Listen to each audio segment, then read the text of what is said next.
Remember we met, I could tell by your smile. You hadn't been with a good girl like me in a while. Yeah, you were impressed. Vậy na kan man tu te hi deep cleanser, foam cleanser te peeling of mask te nya chuan peeling gel te na chuan hi essence an te in lo a that na chu mai te soft da mo chuan in hi nge in chiang dong ni mai ta na cream pa ngai nya hydrate brightening an te ngau na ni ngai ka ring mai chuan hei ka mang dan te ka ron tlang do na in lo enjoy nge ka be se ni chuan in lo clear haw tu na man dan to sang te kan lo clear haw do nia in lo dam le fekem vo in chu skin care na china in lo mu ang khan in he enge Atomy product ka mang ve china ma khang kalo mang ve zoi ma se ke ma tak ka te han nei to phika nei lawa kanu than mi ron present kha mani pon unboxing kan ti to khamo khatyang kha vein chu he engma makeup mang lo in ka ron tia ka makeup man jong chu lipstick klem ren noi khania kan sir hau to na ni man dan te lo mang ve du te le he in lama lo trai ve du nom kha chan in kanu khanin ai zola hana zwara a sha chiang du chang WhatsApp te amo Instagram ate mi ron zot ulamom chan in vo in kan mu ngal do bor mai cheu nga nen lo Atomy mai va phi poing ma ngai lo wa ti hian man kha tam do po ngai lo wa khan mai rawa khan in noi to panga amo makeup remover ang ve do ni ba ka mai kha fai do bi tan chu makeup mang thang da tan phe chona chalo to makeup remover ang chani me center makeup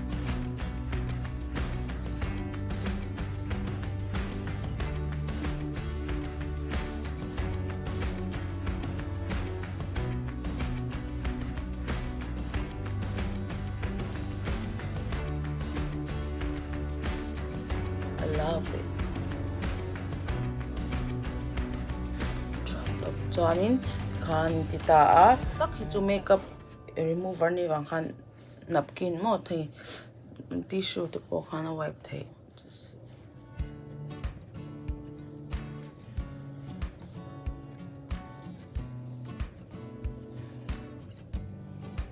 mu them ka maya thil lo tem po kai sam ko yang khap chan tha mui zong ko are thei ni chu tu da han eng ma makeup ka hang lo ni Sophia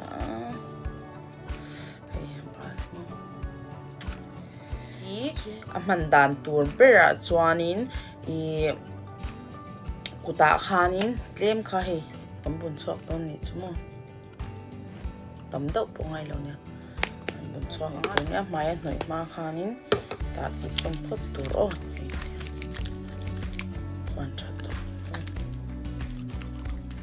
kuta te ran chok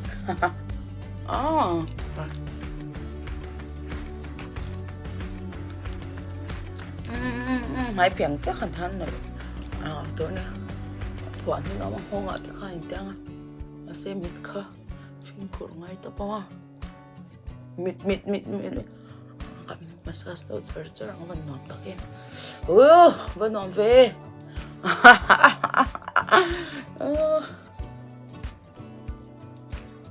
đắt lòng là camera hi đắt lòng này đắt lòng mai phi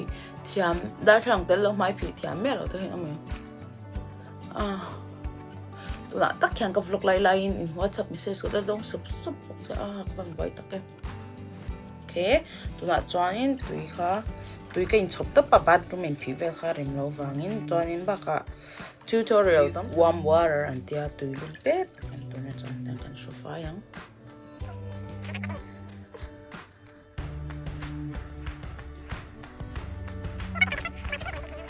phải tôi what me out we put the box there TikTok mình cho nên peeling gel anh tia lâu đã sạc lên đấy peeling gel anh tia hay peeling gel thì mo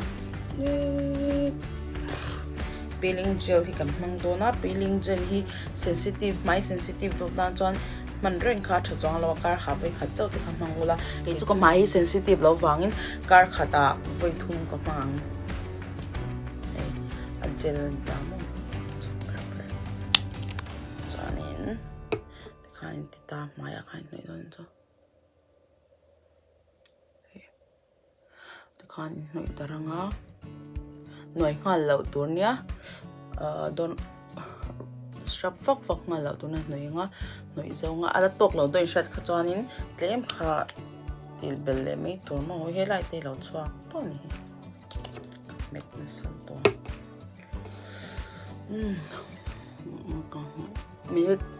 mi khat vel mi eng zang ni second khat vel chon ka sha ha nga lo kha ngai ngonga te po khana ba ngat nei ula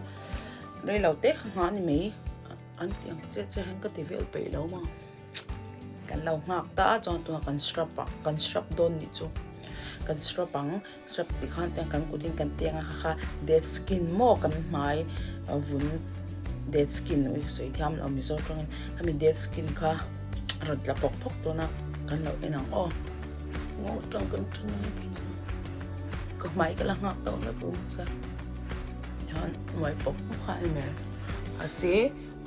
mitbul mitchunga lo lo ma wangin e mitbul to kha chui ti long hi tlem te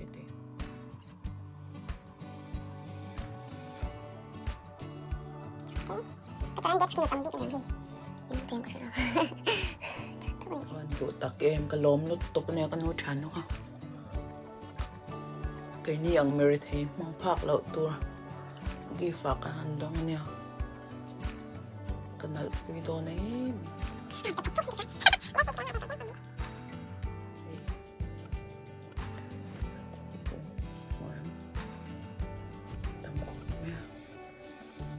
nói char tun mấy boring lâu cái cho nên nghe TV te khen ula mo hey ma ni noi ngok la chan TV en pat kan noi ula ai kabuchiar pa ten bia pa te bia no te bia pa te kan han te bia la mo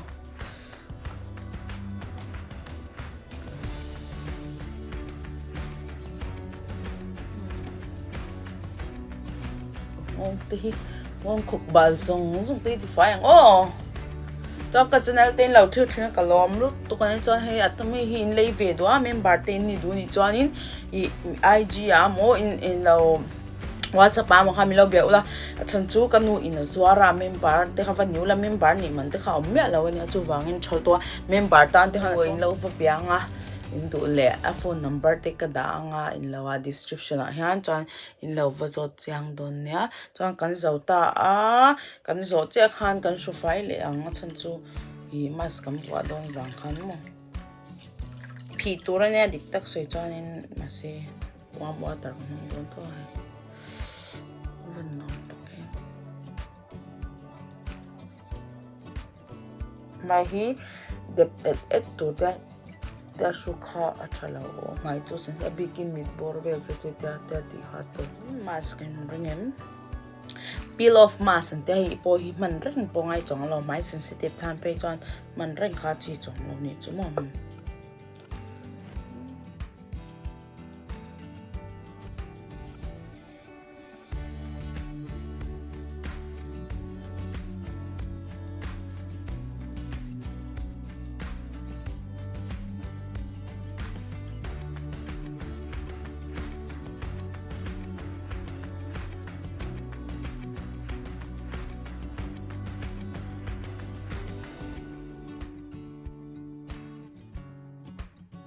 vule pil don sinang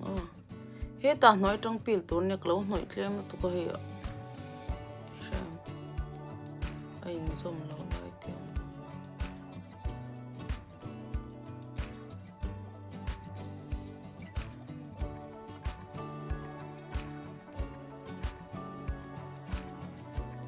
up here ni chu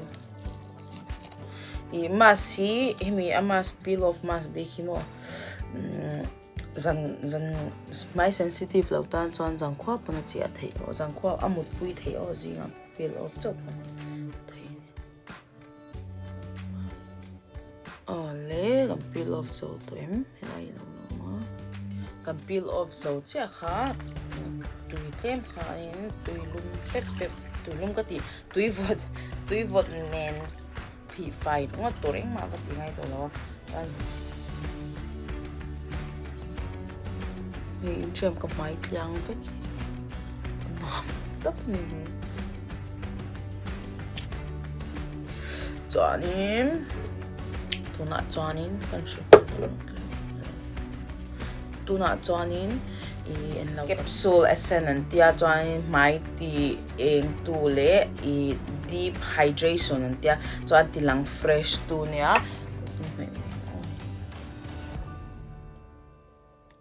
mi ve thei lo thin lo ngai ni ko in shem them gel ang dau thau khani chumo ki chu tiang ka noi china ko ui lo to ki shem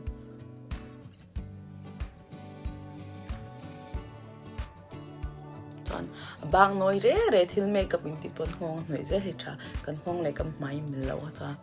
om je ham lo mo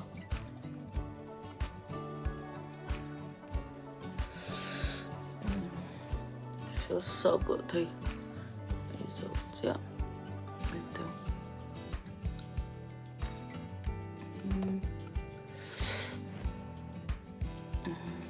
chanin mi swa mi a cream big mob mighty en na le a fresh na thaun ta he chu ni tin a man thei jing le la ya mo mai phi swa chuanin jing le la ya man thei ni tin ti thei bi man thei big but te chu hemi a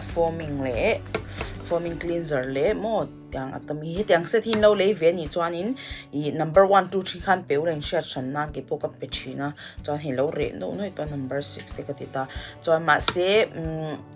poisa ka nei lawa tau sia an inti chuan tau ve em boka pakhai mi a foaming tal amo a deep cleanser ta mo engmon to ha shan khana le thei ta mo kha kanu number ka lo da anga description a in lo biang in lo so changa lo membership ni khana tlom zwal be ka to mi chu thre mi ma Korean product ani box ya mo he cream ka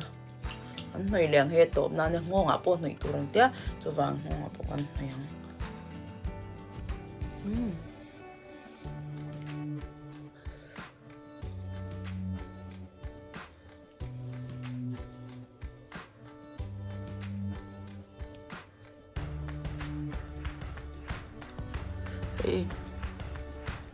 WhatsApp lampang ho ya an ti boy ne khop me a an lo alom mong lo tok thau na ngan ti boy ve do